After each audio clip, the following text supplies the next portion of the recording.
It took $500 to build a $100 billion industry.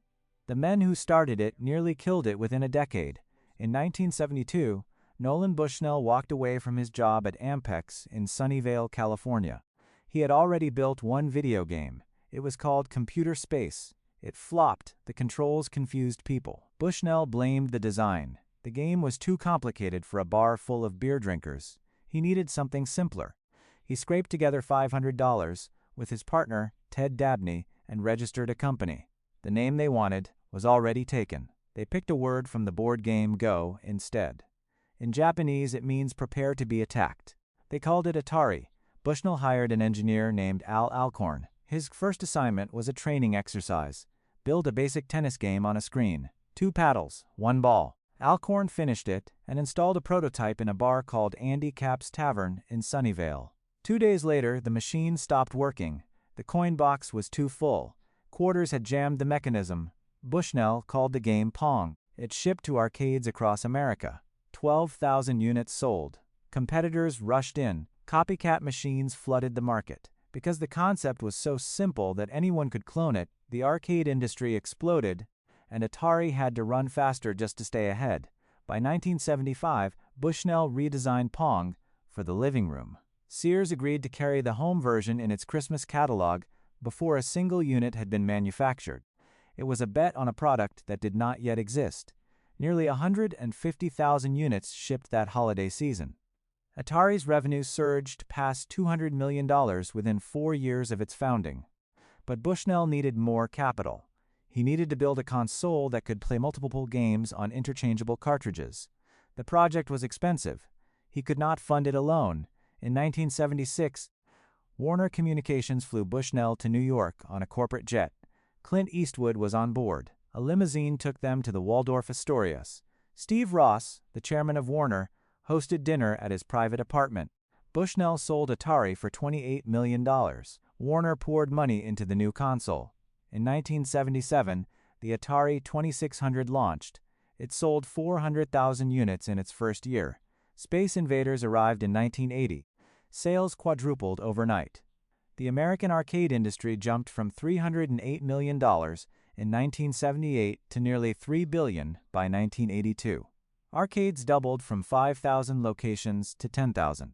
Revenue from home consoles alone hit $3.2 billion. Atari was printing money. Warner's stock climbed. Analysts projected infinite growth. Then the numbers stopped making sense. Atari's CEO Ray Kassar had replaced Bushnell in 1978. Kassar came from textiles. He had no background in games. He treated cartridges like towels. Quantity mattered more than quality.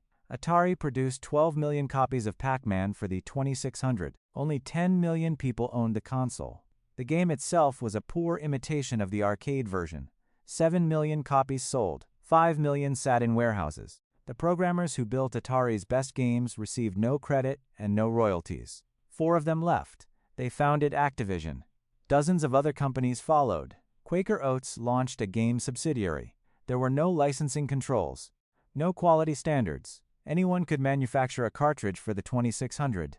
Then came E.T. Atari paid Steven Spielberg $25 million for the film rights.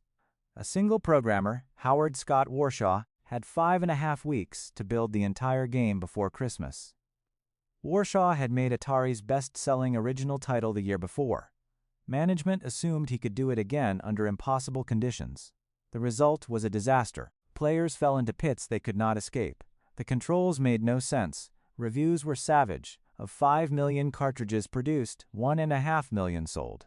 Returns exceeded new purchases. Unsold stock piled up in Atari's El Paso warehouse until the building could not hold any more.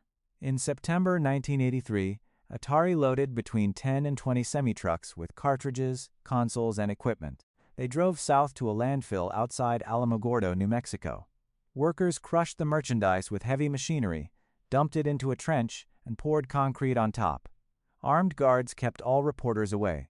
Local teenagers who snuck in before the concrete set found ET cartridges scattered in the dirt. 31 years later, in 2014, a documentary crew excavated the site. They pulled out over 1,300 cartridges. The Smithsonian took one for its permanent collection. But the burial was a symptom. The disease was already terminal. A Goldman Sachs analyst reported that demand was up 100% from the prior year, but manufacturing output had increased by 175%. The market was drowning in product no one wanted. Retailers slashed prices. Investors fled. Home video game revenue collapsed from $3.2 billion in 1983 to roughly $100 million by 1985, a drop of 97%. Atari alone reported $536 million in losses in a single year. Warner sold the company to Jack Tramiel, the founder of Commodore, for a fraction of what it had paid. Over 1,500 arcades shut down permanently. Industry analysts declared video games a dead fad. Magazines compared them to pet rocks. The shelves went empty. What nobody in America understood was that 6,000 miles away, a 76-year-old playing card manufacturer was about to resurrect the entire industry. Hiroshi Yamauchi had run Nintendo since 1949. He inherited the company from his grandfather at age 21. He had spent decades transforming it from a Hanafuda card maker into a toy and electronics company. In July 1983, the same year America's market was collapsing, Yamauchi launched the family computer in Japan. The Famicom. It sold 2.5 million units within 2 years. Yamauchi studied the American crash with precision. He understood exactly what had gone wrong. Too many bad games, no quality control, no gatekeeper. He built one. Nintendo created the seal of quality. Every game released for the system had to pass Nintendo's approval. Developers were limited to 5 titles per year. The console used a lockout chip that physically prevented unauthorized cartridges from running. Yamauchi was not offering freedom. He was offering discipline. The American toy industry wanted nothing to do with another video game console. Retailers remembered Atari. They refused to stock anything labeled a video game. Yamauchi's team rebranded the Famicom as the Nintendo Entertainment System. They deliberately avoided the words video game in every piece of marketing. They bundled the console with a small plastic robot called ROB to make it look like a toy. In October 1985, they launched a test run in New York City. It sold. Because the games were good and the controls were tight, parents bought it again for Christmas. By 1990, the NES had outsold every previous home gaming console combined. 61 million units worldwide. Nintendo revived a dead market by doing the opposite of everything Atari had done. The revival created a new economic structure. Console makers would sell hardware at thin margins or even at a loss. The real money came from licensing fees on software. Every game sold for a Nintendo console earned Nintendo a cut. Sony learned this model and refined it.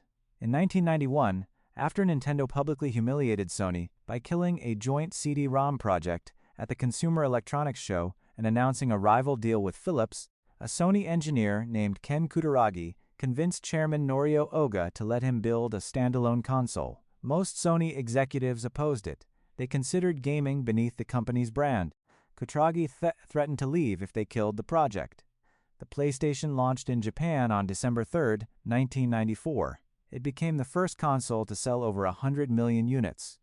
By the end of the decade, it alone generated 40% of Sony's total profit. The industry kept compounding. Microsoft entered in 2001 with the Xbox. Online gaming turned single purchases into recurring subscriptions. Mobile gaming, led by smartphones after 2007, opened the market to billions of people who had never touched a console. Free-to-play models replaced upfront pricing. In-game purchases generated more revenue than the games themselves. Fortnite earned over $9 billion before its developer ever charged a cent for the download. The pandemic accelerated everything. In 2020, with billions of people locked in their homes, global gaming revenue surged past $165 billion. The market corrected slightly after the lockdowns ended, but it never returned to pre-pandemic levels. The global video game market hit $188.8 billion in 2025. 3.6 billion people now play games worldwide. Mobile accounts for over half of all revenue. China and the United States alone generate more than half of global spending. The average gamer is now 41 years old. Women make up nearly half the player base. The industry is larger than the global box office and the recorded music industry combined. The playbook that Nintendo wrote in 1985 still governs the economics. Control the platform. License the software. Let the developers take the creative risk. Every major console maker since has followed it. The structure that one playing card company built on the ruins of Atari's graveyard became the foundation of the largest entertainment industry on Earth. Somewhere under the concrete in Alamogordo, the cartridges are still there.